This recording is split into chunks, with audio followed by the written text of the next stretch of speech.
This is the CitizenLink Report. If you find our insights helpful, would you support our video efforts? Your gift of $25 or more goes a long ways. Covers the crew, lights, cameras, all that. Just click on Donate. Thanks from all of us.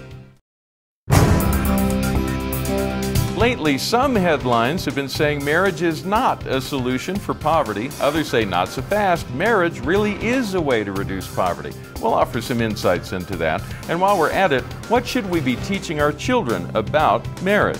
This is the CitizenLink Report. Hi, I'm Stuart Shepard, along with Jeff Johnston, who's an analyst for Focus on the Family. Hi, Jeff. Hi, Stuart. We've got a resource here we're going to want to give you later on in this program. You'll want to stick around for that. We want you to have this. It will help you as you have conversations with the young people in your lives about what marriage is and what it's really all about, contrasted with what the culture is saying about marriage at this point in time.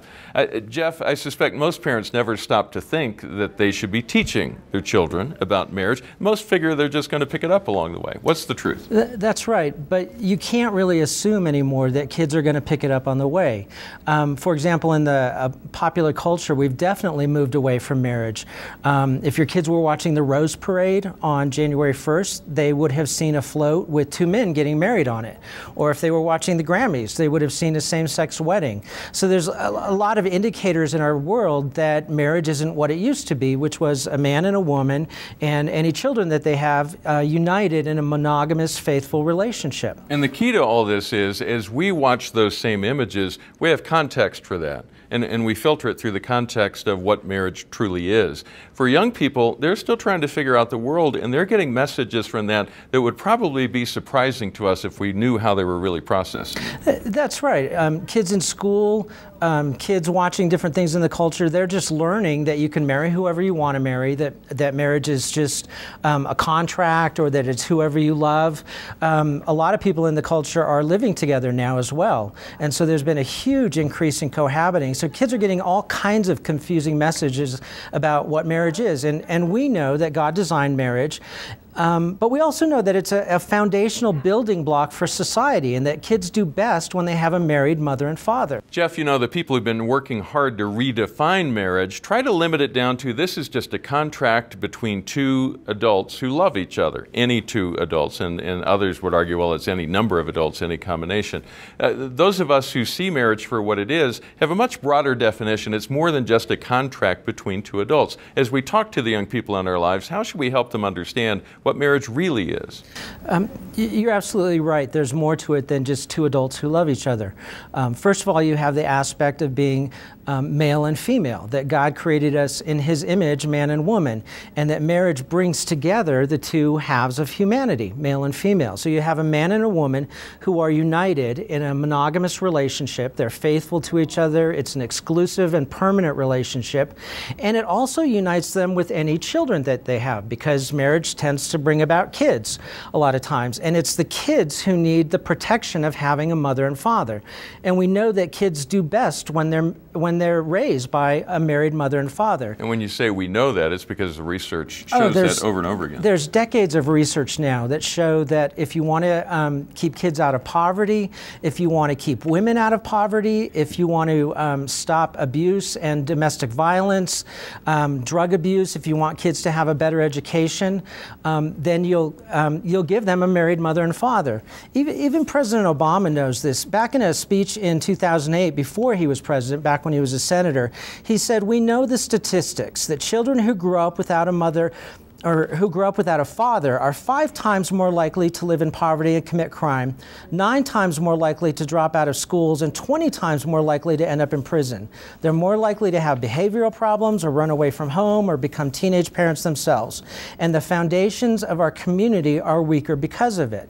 2 married parents are raising the next generation, and that's establishing the foundation for our society. So when marriage crumbles, society starts to crumble too. And I suspect one thing that many people who are feeling somewhat supportive of same-sex marriage are not realizing is that's the full definition of marriage that you just described. It embodies all of those things. The folks who want to redefine marriage aren't just including another group into that.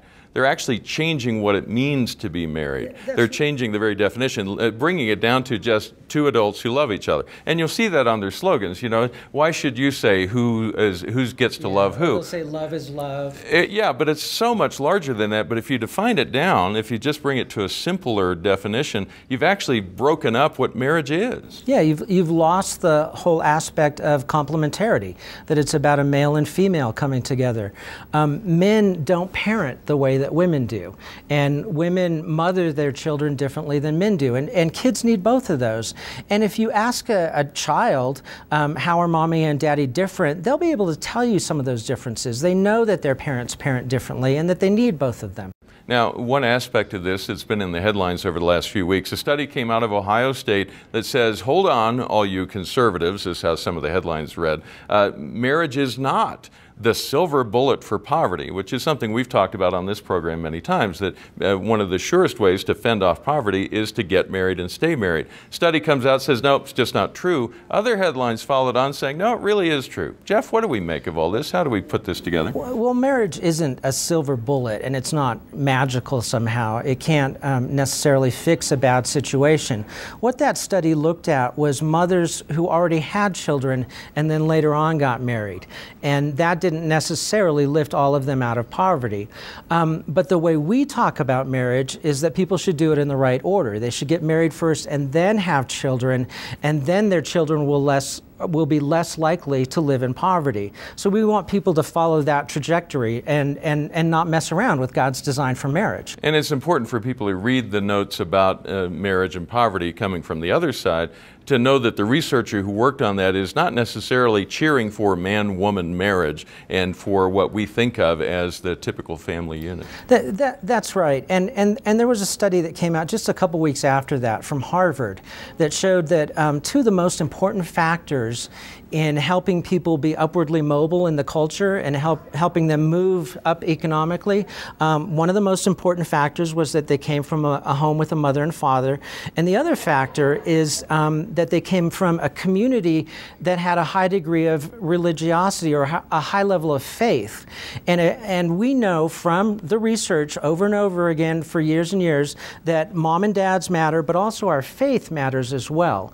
And that when you combine those things, you really move people out of poverty and you really eliminate a lot of the problems that our society is seeing. Now, your team has put together quite a bit of information about marriage and particularly how to talk about that subject with young people in our lives, whether children, grandchildren, nieces and nephews. Talk about what's in here. What can people find in this? Well, in part one, what we've done is talked a little bit about God's design for marriage. And then we've also talked about why marriage matters in the culture, that children do better with marriage, moms and dads do better, and our society as a whole does better. So just a little bit of information about that. Then we also give people ideas for how to explain to their children through their own marriage and through their own relationship what's good about being married and why God designed it that way. And then in the second booklet, this little resource, we've got different ideas for talking to kids at different ages and stages of development. So you're dealing with a toddler and you're reading Bible stories, and you can read the story of creation and talk about Adam and Eve and how God brought them together, and that was the first marriage.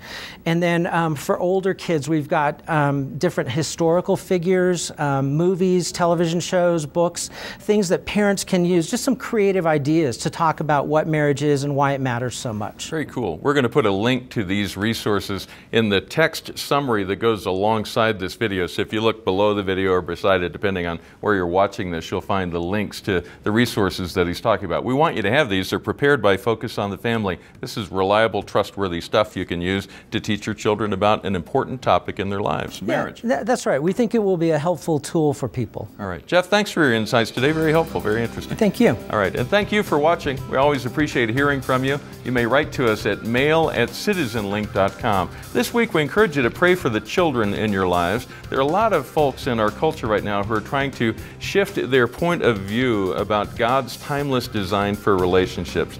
Pray that there will be influencers in their lives who will tell them the truth about marriage, what it is, and what it means to them as young people as they grow into adulthood. And remember, stand tall and be heard.